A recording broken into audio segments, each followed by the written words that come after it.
Good morning students. BA first year economics के class में व्यष्टि अर्थशास्त्र और समष्टि अर्थशास्त्र के बारे में अध्ययन चल रहा है।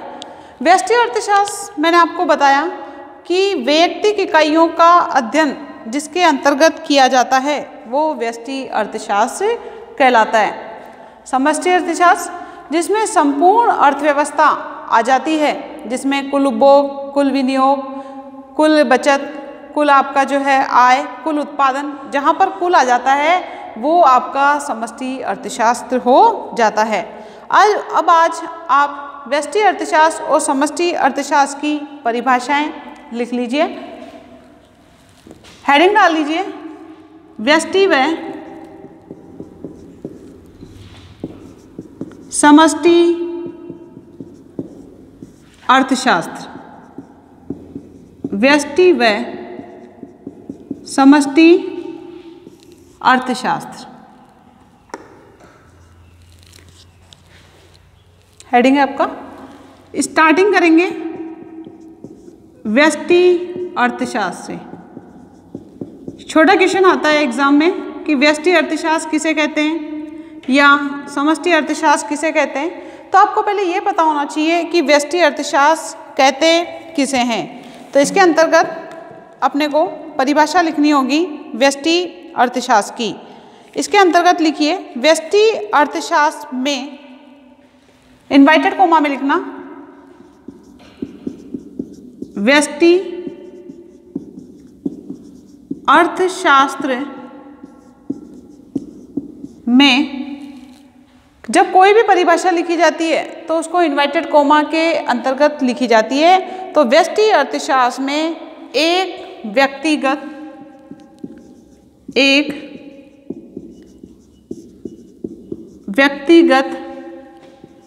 आर्थिक इकाई, व्यक्तिगत एक का मतलब सिंगल होता है और व्यक्ति का मतलब एक व्यक्ति से रिलेटेड जो भी कार्य होंगे वो आपके व्यष्टि अर्थशास्त्र के अंतर्गत आते हैं, इसलिए यहाँ पर व्यक्तिगत लगाया जाता है। तो आपको भी ये लिखना है, व्यष्टि अर्थशास्त्र में एक व्यक्तिगत आर्थिक इकाई जैसे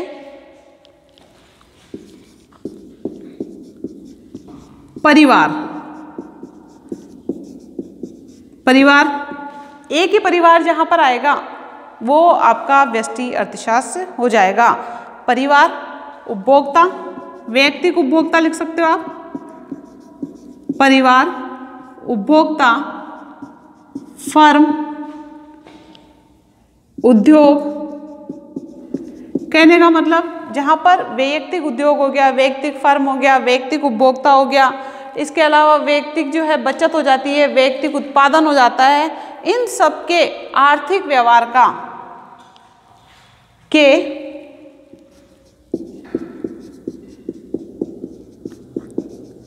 आर्थिक व्यवहार का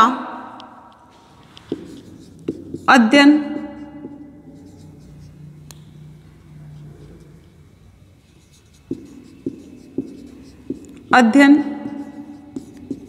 किया जाता है वह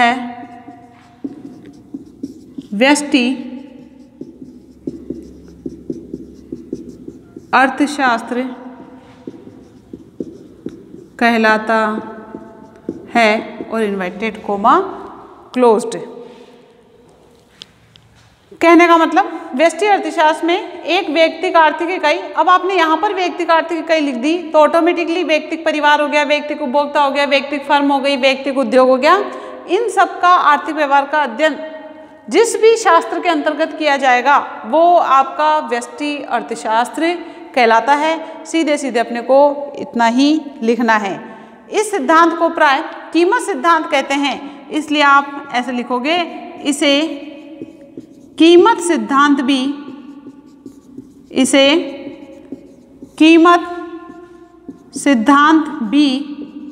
कहा जाता है। इसे कीमत सिद्धांत भी कहा जाता है। इस प्रकार व्यष्टि अर्थशास्त्र की परिभाषा हो जाती है। बात करेंगे अपन समष्टि अर्थशास्त्र की। इसका आप स्क्रीनशॉट ले लो या इसको नोट डाउन कर लो।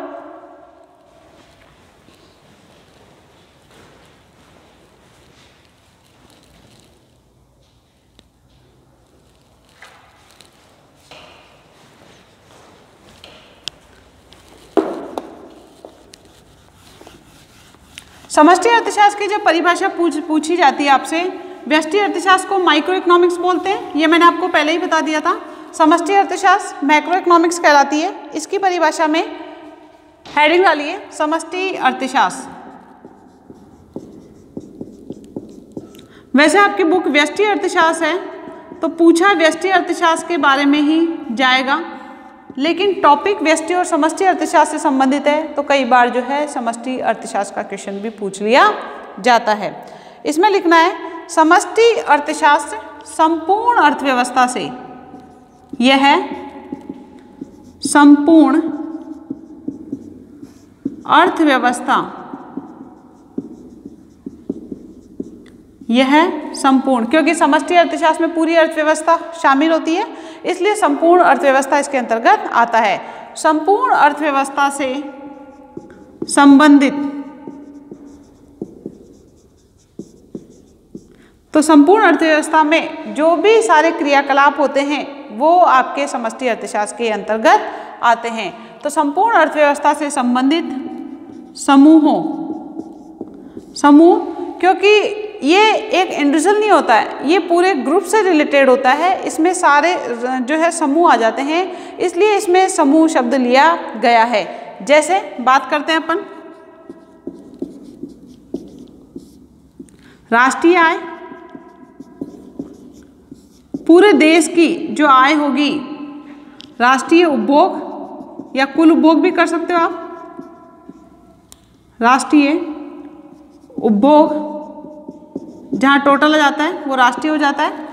कुल उत्पादन या राष्ट्रीय उत्पादन, बात एक ही है, कहने का मतलब जहाँ पर समग्र आ जाएगा, कुल आ जाता है वो, या वो राष्ट्रीय हो जाता है। तो राष्ट्रीय आय, राष्ट्रीय उपभोग, कुल बचत, कुल विनियोग, कुल बचत, कुल विनियोग, आप यहाँ पर राष्ट्रीय भी कर सकते हो, कोई दिक्कत नहीं है।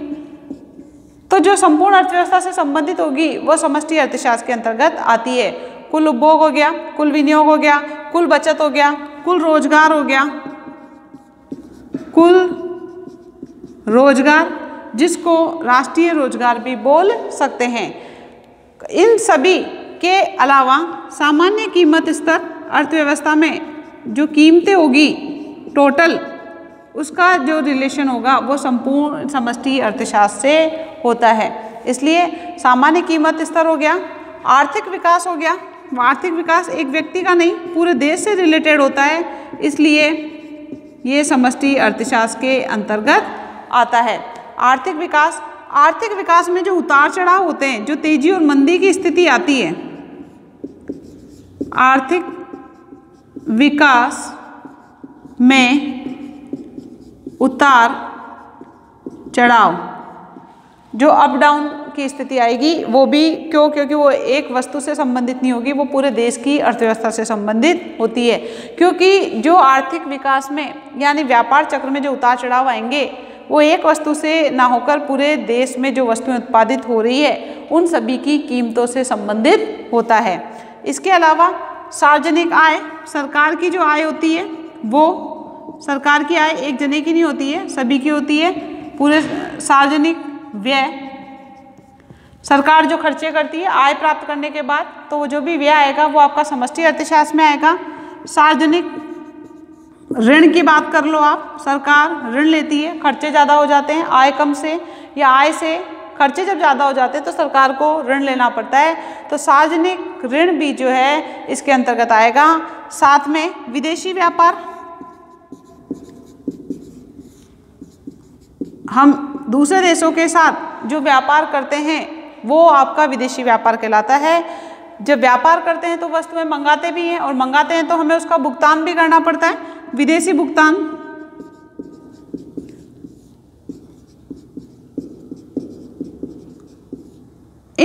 इसके अलावा भी और बहुत सारी चीज़ें हैं, इन सब का अध्ययन आदि आदि कर देते हैं, जिसमें आदि में और सारी चीज़ें आ जाएगी। आदि का अध्ययन किया जाता है। आदि का अध्ययन किया जाता है, यह समष्टि अर्थशास्त्र, वह समष्टि अर्थशास्त्र कहलाता है। इसे आय सिद्धांत भी, इसे आय सिद्धांत भी कहा जाता है। जैसे उसको कीमत सिद्धांत कहते थे, इसे आय सिद्धांत भी कहते हैं, और आप इसके नीचे अंडरलाइन कर दोगे। इस प्रकार ये समष्टि अर्थशास्त्र की परिभाषाएं हो गई। इसमें बैंक हो गए, वित्तीय संस्थाएं हो गई, और भी जो है अन्य वित्तीय संस्थाएं हो गई, बैंकों से रिलेटेड जो भी कार्य हो गए, सारे क्रियाकलाप जो होते हैं वो सारे इसी के अंतर्गत आते हैं। इस प्रकार व्यष्टि अर्थशास्त्र और समष्टि अर्थशास्त्र की परिभाषा के बाद व्यष्टि अर्थशास्त्र और समष्टि अर्थशास्त्र में अंतर करेंगे कि व्यष्टि अर्थशास्त्र और समष्टि अर्थशास्त्र में क्या अंतर है। क्वेश्चन आता है कई बार कि व्यष्टि अर्थशास्त्र और समष्टि अर्थशास्त्र में 4 अंतर बताइए या 2 अंतर बताइए, कुछ भी क्वेश्चन पूछ लिया जाता है। इसका आप स्क्रीनशॉट ले लो, उसके बाद अंतर किए जाएंगे।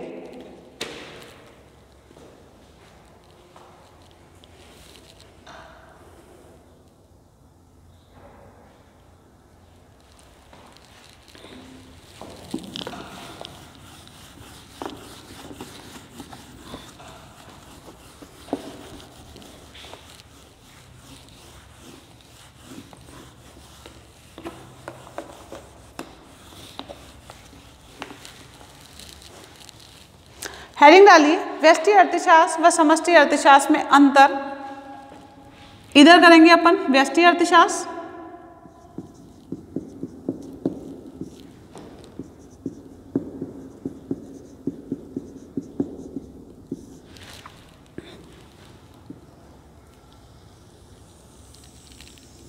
अंतर करने के लिए दोनों के बीच में एक लाइन बना देंगे।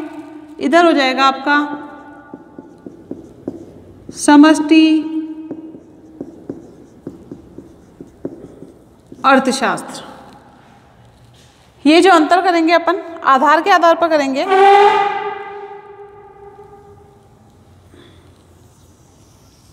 किस किस आधार पर व्यष्टि अर्थशास्त्र और समष्टि अर्थशास्त्र में अंतर होगा, उसके आधार पर अपन अंतर करेंगे। यहाँ कर दीजिए आधार।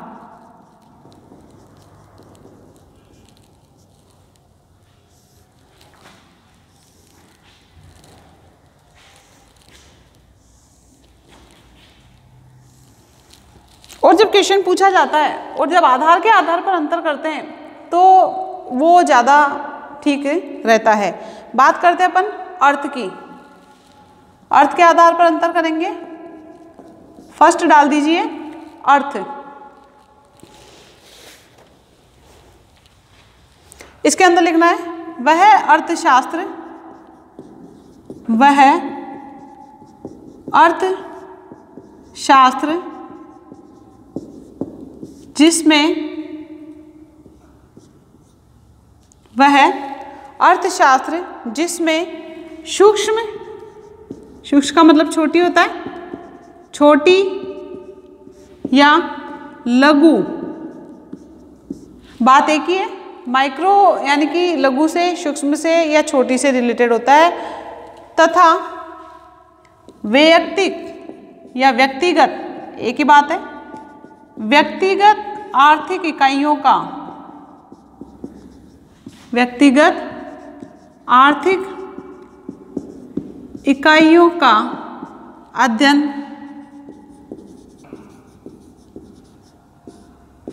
किया जाता है, जो कि मैंने आपको परिभाषा में ही लिखा दिया था। वह अर्थशास्त्र जिसमें सूक्ष्म, छोटी लघु तथा व्यक्तिगत इकाइयों का अध्ययन किया जाता है व्यष्टि अर्थशास्त्र कहलाता है। समष्टि अर्थशास्त्र में लिखिए वह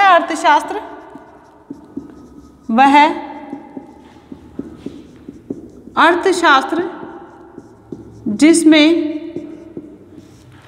बड़ी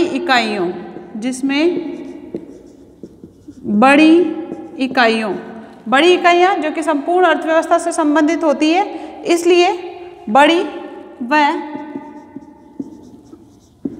संपूर्ण, बड़ी लिखो चाहे संपूर्ण लिखो, क्योंकि बड़ी जहाँ आ जाता है वो संपूर्ण अर्थव्यवस्था से रिलेटेड हो जाती है। संपूर्ण समग्र इकाइयों का, समग्र टोटल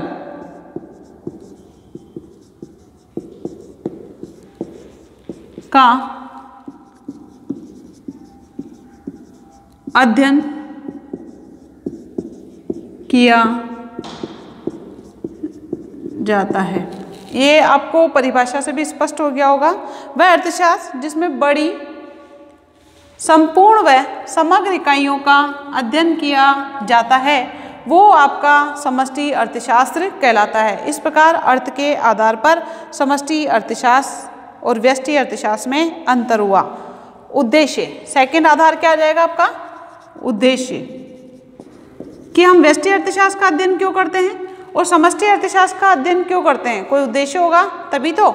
इसके अंदर लिखे हो व्यक्तिगत समस्याओं का अध्ययन किया जाता है व्यष्टि अर्थशास्त्र में।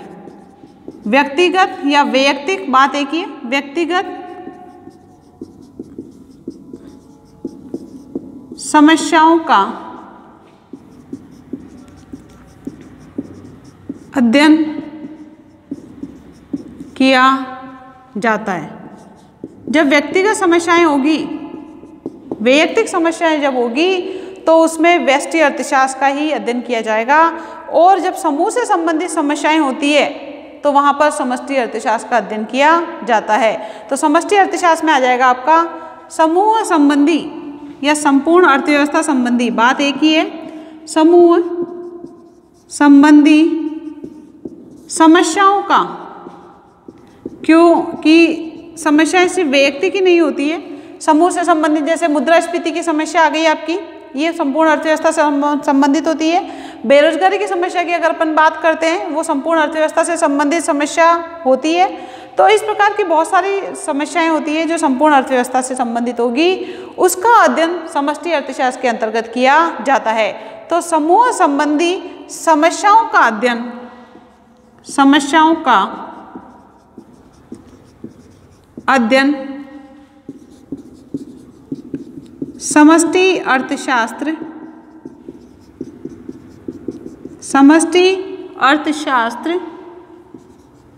में किया जाता है। कहने का मतलब है जिस प्रकार की समस्या होगी उसी प्रकार का उसका समाधान खोजा जाएगा। नेक्स्ट बात करते हैं अपन क्षेत्र के आधार पर। थर्ड लिखिए, क्षेत्र के आधार पर व्यष्टि अर्थशास्त्र का क्षेत्र सीमित है। व्यष्टि अर्थशास्त्र का क्षेत्र क्या है? सीमित है। क्यों? क्योंकि छोटे लेवल पर काम होता है तो वो लिमिटेड होता है, इसलिए व्यष्टि अर्थशास्त्र का क्षेत्र कैसा होता है? सीमित होता है। समष्टि अर्थशास्त्र की बात करते हैं, ये संपूर्ण अर्थव्यवस्था या समग्र अर्थव्यवस्था से संबंधित होती है, तो इसका क्षेत्र कैसा होता है? विस्तृत होता है। तो आपको लिखना है समष्टि का क्षेत्र विस्तृत कर दो, व्यापक कर दो, एक ही बात है, व्यापक होता है। अगर बेरोजगारी की समस्या है तो एक व्यक्ति की नहीं है, एक परिवार की नहीं है, पूरे देश से संबंधित जो समस्या होगी बेरोजगारी की, वो आपकी समष्टि अर्थशास्त्र के अंतर्गत आएगी। और जब पूरे देश से संबंधित कोई समस्या होगी तो वो बड़े लेवल पर समस्या होती है, तो इसका क्षेत्र विस्तृत होता है। नेक्स्ट बात करते हैं अपन सामूहिकता की मात्रा। फोर्थ जो अंतर है वो है सामूहिकता की मात्रा। सामूहिकता का मतलब क्या होता है? समूह की मिलाकर जहाँ पर बात आ जाती है उसकी।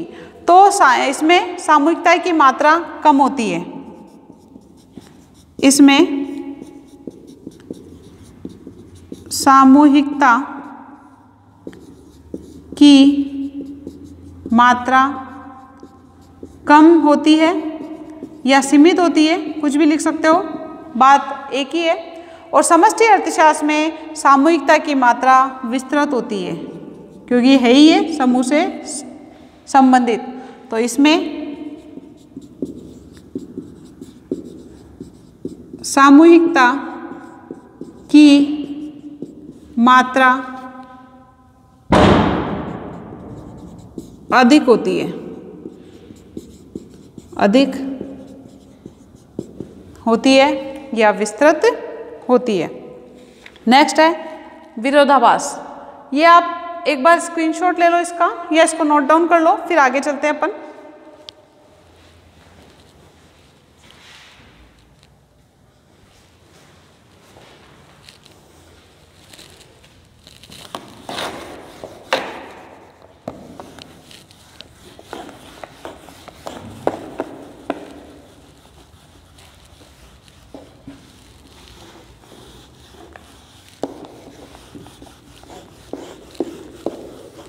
नेक्स्ट जो व्यष्टि और समष्टि अर्थशास्त्र में अंतर किया जाएगा वो किया जाएगा विरोधाभास के आधार पे। तो नेक्स्ट डालिए विरोधाभास।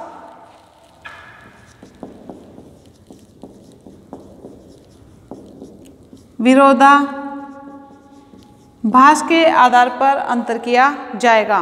व्यष्टि स्तर पर बचत करना लाभकारी होता है, इसमें व्यष्टि स्तर पर बचत करना लाभकारी होता है।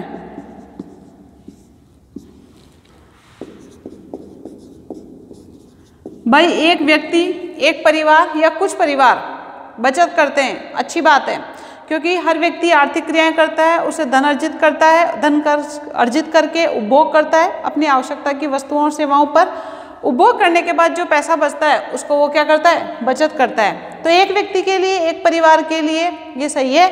लेकिन अगर सभी के सभी लोग बचत करने लग जाएं, निवेश ना करें और बचत करेंगे, निवेश नहीं करेंगे, तो क्या होगा, अर्थव्यवस्था में उत्पादन नहीं बढ़ पाएगा, रोजगार नहीं बढ़ पाएगा, आय नहीं बढ़ पाएगी। तो एक व्यक्ति के लिए बचत करना लाभकारी होता है, लेकिन अगर संपूर्ण अर्थव्यवस्था निवेश ना करके बचत की तरफ जाती है तो वो लाभकारी नहीं होता है। तो इसमें समष्टि स्तर पर बचत करना अलाभकारी होता है। समष्टि स्तर पर बचत करना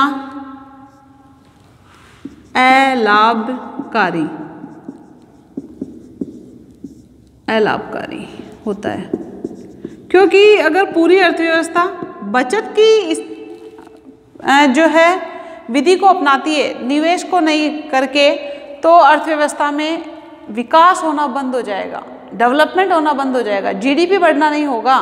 तो अगर व्यक्तिगत लेवल पर अगर बात करते हैं तो बचत करना एक लाभकारी दृष्टिकोण माना जाता है। अगर संपूर्ण अर्थव्यवस्था की अगर अपन बात करें, अगर बचत की होता है, अगर संपूर्ण अर्थव्यवस्था बचत करने लगती है तो वो लाभ की जगह हानि होने लग जाती है। नेक्स्ट है अन्य नाम के आधार पर। अन्य नाम, तो व्यष्टि अर्थशास्त्र को इसे कीमत सिद्धांत भी, जो कि मैंने आपको बताया था, व्यष्टि और समष्टि अर्थशास्त्र की परिभाषा जब अपन कर रहे थे या उसका अर्थ कर रहे थे तब, तो इसे कीमत सिद्धांत भी कहा जाता है। किसको? व्यष्टि अर्थशास्त्र को। इसे आय सिद्धांत, समष्टि अर्थशास्त्र को क्या कहेंगे? आय सिद्धांत। इसे आय सिद्धांत भी कहा जाता है। इस प्रकार अन्य नामों में भी इससे अंतर हो जाता है। नेक्स्ट है आपका अध्ययन विधि।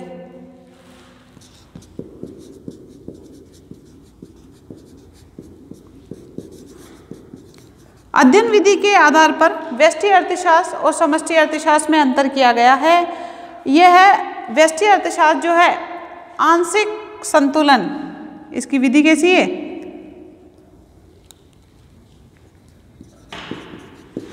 इसकी विधि आंशिक, आंशिक का मतलब कुछ अंशों में या छोटे लेवल पर आंशिक संतुलन, इसकी विधि आंशिक संतुलन की है, जबकि यह है सामान्य, सामान्य का मतलब जनरल, सभी एवरेज निकाल के जब अपन चलते हैं तो सामान्य संतुलन की विधि है, जबकि यह सामान्य संतुलन की